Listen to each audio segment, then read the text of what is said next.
everyone! Welcome back to another vlog. Sana maliwanag pa kasi 5:03 or 5:04 na ng hapon ngayon. And kakadating ko lang, kinuha ko tong box na to from Victory Liner or AP Cargo. Drop and go pala, AP Cargo. Drop and go. Medyo traffic na lately dito sa dinadaanan namin kasi magpapasko na and kailangan ko siyang i-open ngayon dahil nagwo-worry ako. Alin ba dito yung Teka lang ha. Ito yata yung ito. Kahapon pa to dumating and then ito ngayon lang. Pero ang unang isinip kasi is ito, tapos ito pa yung unang dumating. Kaya lang, dahil gusto kong nagtitipid ako or gusto ko isang alisan lang, ang ginawa ko isang kuhanan lang, kaya iniintay ko tong isang ito. Nag-worry ako dito kasi kahapon pa to and maulan sa Benguet.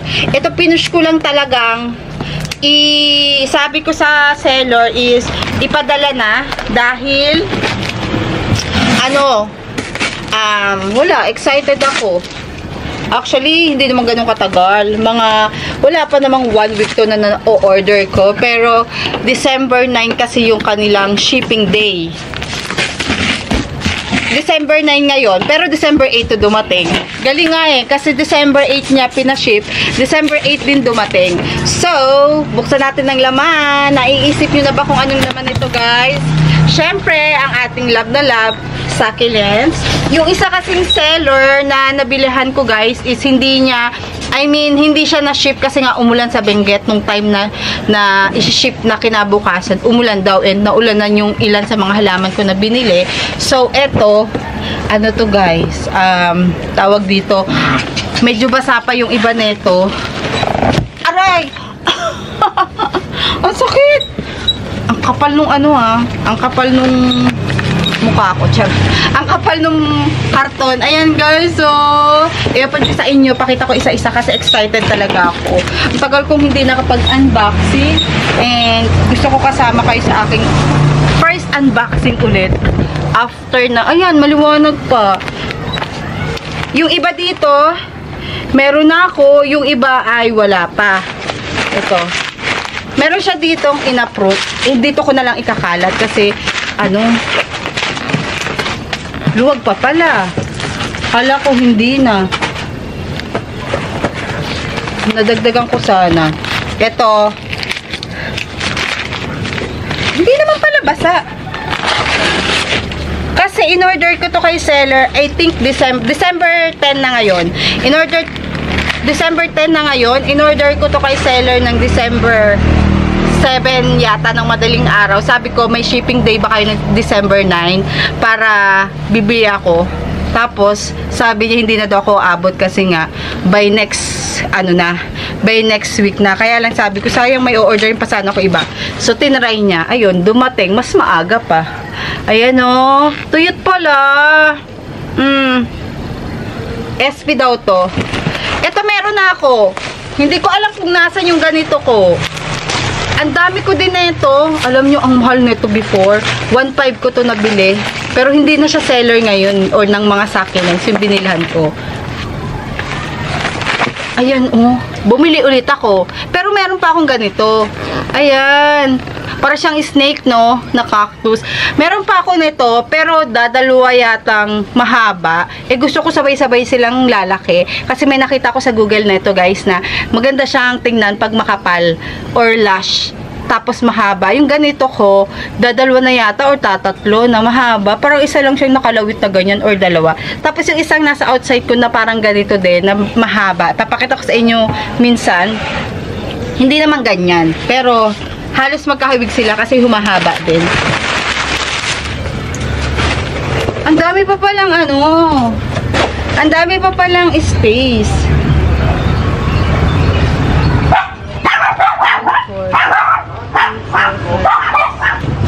And I think ito yung free ni seller.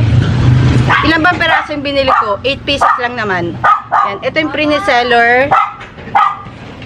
Si Daddy? Oo. Sumakit siya niya. Kanina madaling araw. Ay, sarap pa naman ang tulog ko dahil sabi ko, wow, inantok agad ako ng maaga.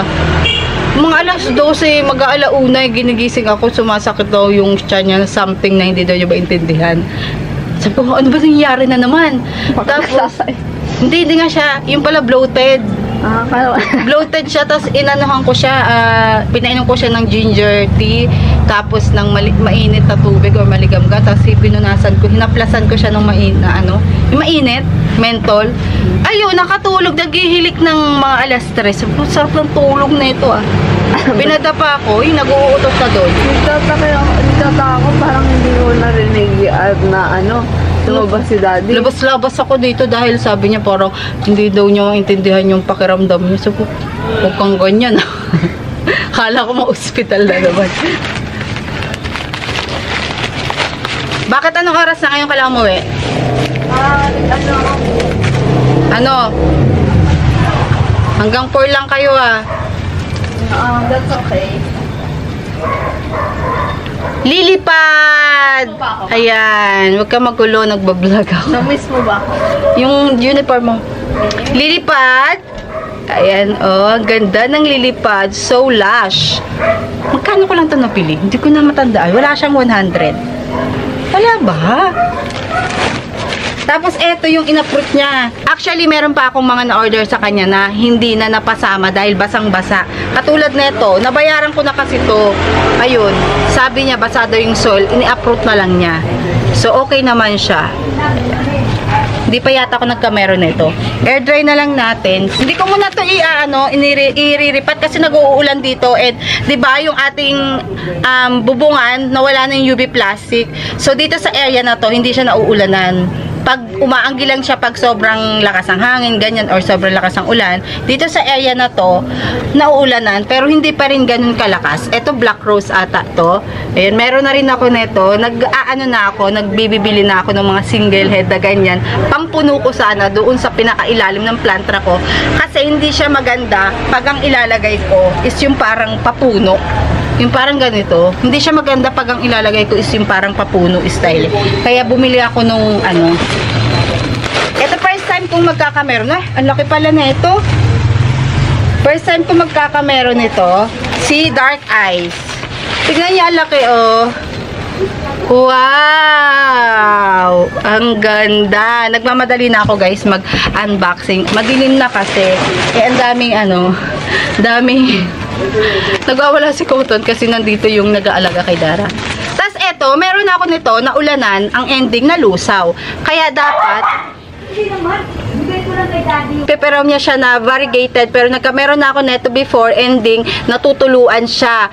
At ayaw nito ng direct sa araw. So, bumili ulit ako kasi gustong-gusto kong makabuhay nito.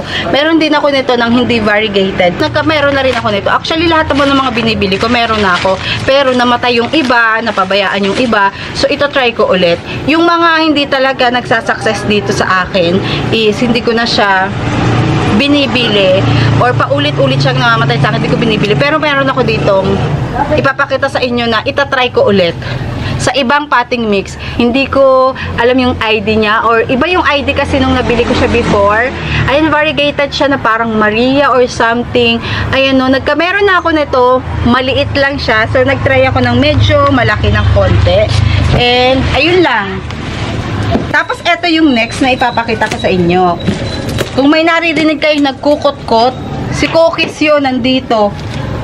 Kasama ko siya pagkuha, nakaka-asar, pasaway, muntik tang masagasaan.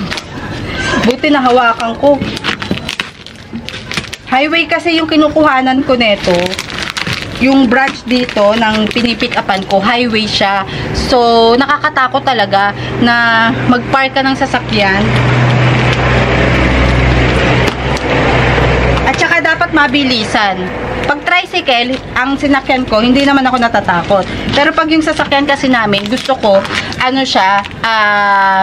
maramihan na yung kuha ko. Ayoko nung pa isa-isa yung babalik pa ako kinabukasan, ganyan.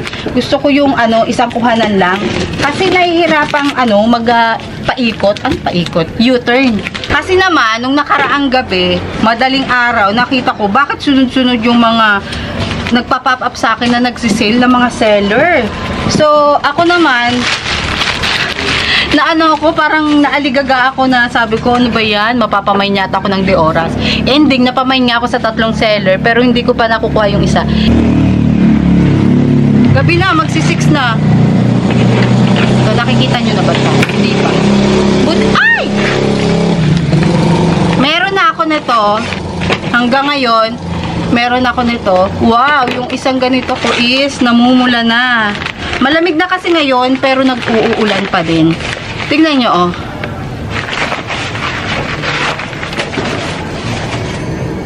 Firestorm. Wala lang, gustong-gusto ko tong Firestorm na to kasi kay seller na to. O-orderin ko sana siya before, kaya lang walang kasabay. So, ngayon, hindi pa siya nabebenta. Inialok niya ulit sa akin. Kasi naghahanap ako ng mga ganito, mga Adolphi ulit, mga Darlie Sunshine kasi dalawa-dalawang pat na lang yung mga itinira ko dito ng mga Adolphi, Darlie Sunshine dahil nagbawas ako. Yes, nagbawas ako. Kung titingnan nyo, konti na lang yung succulents ko. Pero nasa labas kasi ng bahay. Nilabas ko talaga yung ibang matitibay. Mga Fred Ives. Ano pa ba? Harry Watson, Purple Delight, mga Aron Pay, Super Bomb. Ito naman si Heart Delight. Wala na ako neto. Before meron ako neto, pero ang mga natira na lang sa akin ngayon is yung Raindrops. Raindrops kasi isa gitna. Sa gitna yung kanyang parang kulugo. Etong Heart Delight na to, yung dahon niya, pa-heart din siya, tapos halos buo yung parang kulugo niya sa dahon. Pero si Raindrops, guys, pag maganda yung sunlight na binibigay natin, may possibility rin siya na parang maging Heart Delight, pero pag ganyan yung dahon niya, hindi pa heart.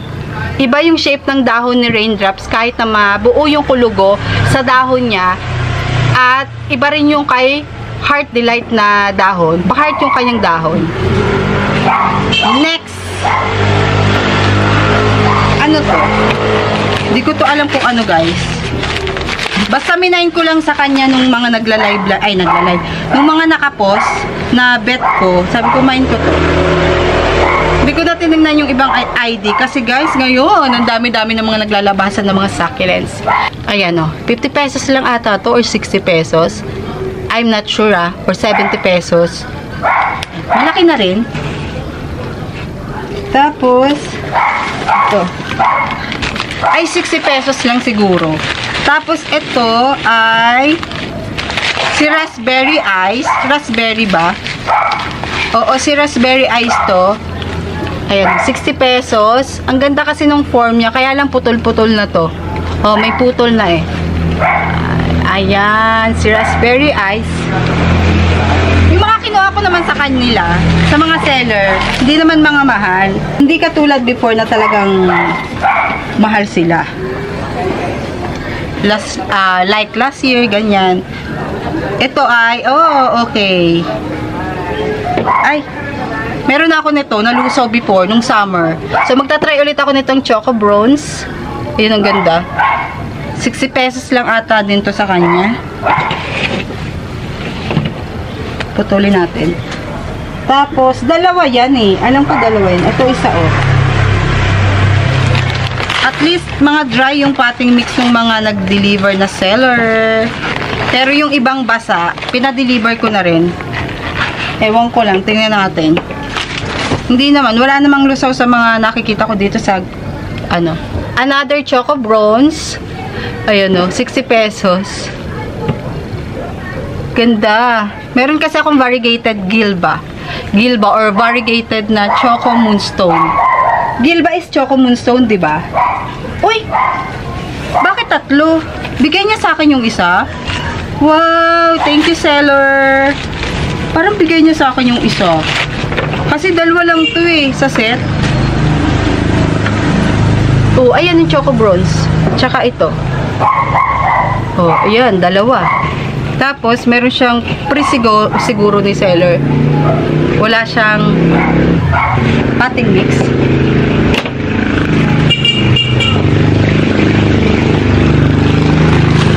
Ito, ewan ko, nalusa yung ganito ko. Nagkameron ako nito, dalawa, tatlong maliliit. Pero nagtry ako ng medyo malaki. Ito, Violet Queen, 60 pesos. At least, medyo malaki itong na-order ko ngayon. Kumpara before, na maliit lang talaga. Kasi mahal. Pag malaki, mahal na siya. Pero may mga nabili rin kasi ako before na malalaki. Tapos, yun yung mga gusto ko talaga alagaan. Like mga ghost plant, bumili ako ng mga imported niyan. Mga purple delight, bumili ako ng imported. And nabuhay naman lahat sila. Yung mga binibili kong malalaki na mga mahal, yun yung feeling ko is mabubuhay sa akin ng matagal. Pinropagate ko. Another raspberry ice. Ayan o. 3 yatang pot yung binili ko nito kasi 60 pesos lang. Ang ganda nung kanyang dahon. Or one stem lang siya pero multi-heads. Kaya kinuha ko na. Ito naman ay si Orpet. Meron pa ako ditong 2 to 3 pots nito. Bumili lang ako kasi less than 100 naman. So, mas namumurahan ako ngayon.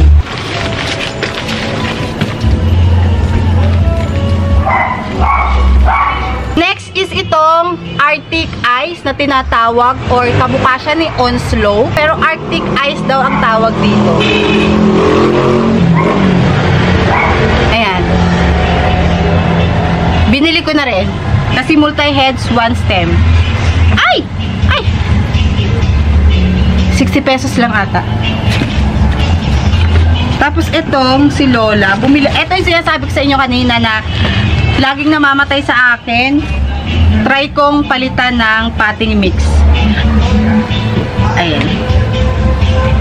Yung Lovely Rose, parang ayoko na alagaan kasi nabubuhay lang siya ng ng parang 1 taon or wala pa 1 taon. Tapos kahit maganda siya, bigla siyang namamatay. Para siyang merong lifespan lang na kung gaano katagal ang itatagal niya sa mundo. Lola, 100 pesos. Ang ganda din, oh.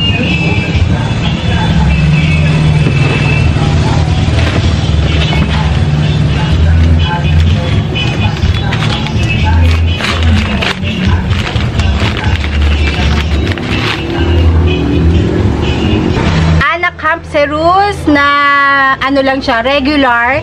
Ayun, ang ganda, 'di ba? Kasi kumpul-kumpul siya. Yung nandito ko kasi na 2 paso, maliit lang siya or humahaba kasi to si Anna Campsirus. Kaya maganda siya pag makapal yung kanyang or multi-heads siya para pag humaba. 'Di ba? Ang ganda tingnan. Yung nandito ko kasi nasa 4 heads lang siya. Tapos yung isa 2 to 3 heads lang. Nalusaw pa yung isa. So bumili ako. 50 pesos lang, oh. Ang laki, guys. Nakakatuwa. Celery bill, ilalagay ko dyan. Oh, yan. Yan. Basta may inilagay ako dyan pangalan, dun ako bumili na seller. Pati dun sa kabila. Oh! Ito kako yung next ko na bibilhin. Mga Sansevieria variety na, alam nyo yun, yung mga variegated. Gusto ko magkameron kahit pa isa-isang dahon. Thank you, seller! Seller! Anong pangalan? Iba kasi nakalagay na pangalan dito, guys, eh. Pangalan talaga. As in name talaga. Hindi katulad nung nakapangalan sa profile. Eto, ayoko din tong alagaan. Pero bumili ako. Why not? Kasi 60 pesos lang naman. Nila lang. Hindi kasi kumpara before na talagang mine ako ng mine tapos ang mamahal. Pero ngayon 60 pesos. Give natin ng chance to si Hercules.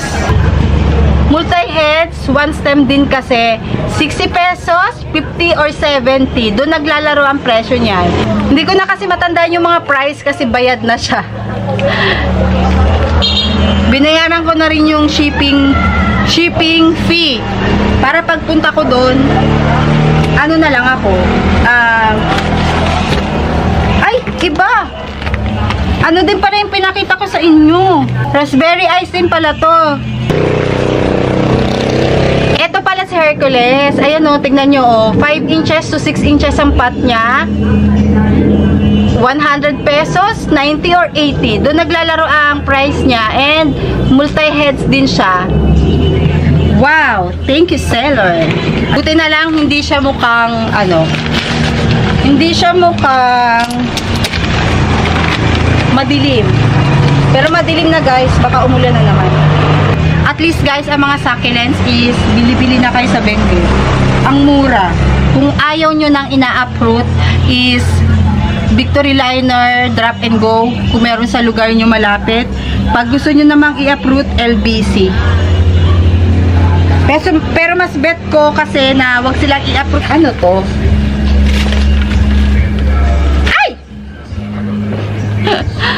Ang laki sapat. O, tingnan nyo, Lola. Another Lola. Na-inform na ako ng seller na sirado ang paso nito. Kaya dahan-dahan tayo. Hindi na daw niya naripat. Sabi ko, okay lang na hindi iripat kasi iriripat ko din naman siya. Tingnan nyo, oh. Ito, tanda ko is 170. Ay! Ito yung 100. Ang ganda din ng Ford. Tapos, ito yung 170. Tanda ko price niyan kasi ito yung pinakamahal kong nabili sa lahat. So, ayun lang guys. Ang ating unboxing ngayong araw na ito. Ito, excited ako sa part na to kasi ilalagay ko na sila sa mga pwesto-pwesto nila nang hindi muna iriripat. Total, hindi man naaanggihan dito sa area na to. So, yan yung aking gagawin ngayon. Mga bluish pala tong nabili ko. At saka pinkish. Tapos, ito, orangey ang color. Ito, mamula-mula. Hindi na lang gaanong kita ngayon kasi gabi na. Ay, hindi nyo pala kita. Ayan o, maliwanag sa labas eh. At yung ating, ano dito, Christmas light is umiilaw na. Ayan o, umiilaw na siya. Bakit yung isa hindi pa? Maliwanag pa banda doon. So, yan na lahat yung mga nabili ko. Mukha lang siyang marami. Pero kung tutuusin, mga ilang peraso lang to. Wala tong 20 siguro. 2, 4, 6, 8, 10, 12, 14, 16, 8. May 20 naman. Pero walang 30. Malaki lang siyang tingnan or marami tingnan kasi mga clamping. So, ayun lang guys ang ating video for today. At tayo ay magluluto pa ng dinner. Di ko alam ang next step na gagawin ko dito kung ano ang ipapakita ko sa inyo pero isasalansan ko muna to. Magre-rearrange muna ako kasi yung ang dami ko pa guys ng mga mababalahibong halaman nandun pa sa gilid. Kaya for sure mapupuno yan. Basta doon sa area ng mga bright light lang is doon ko ilalagay yung mga nandun sa gilid ko na mga mababalahibong halaman para hindi sila masyadong malusaw ba or matuyo yung dahon. So, ayun lang guys ang ating video for today. Sana na-enjoy nyo ang ating unboxing. Kahit na nagmamadali tayo, I hope ito na yung start ng pagbabalik natin sa vlog ulit. Kasi, gusto ko na magbalik-balik, magdire-diretso na ulit tayo sa pagbablog ng mga plants natin na medyo natigil ng ilang buwan na hindi tayo naging active. Pero sana ito na yung start ng pagbablog natin. So, ayun lang guys and see you on our next video. Bye!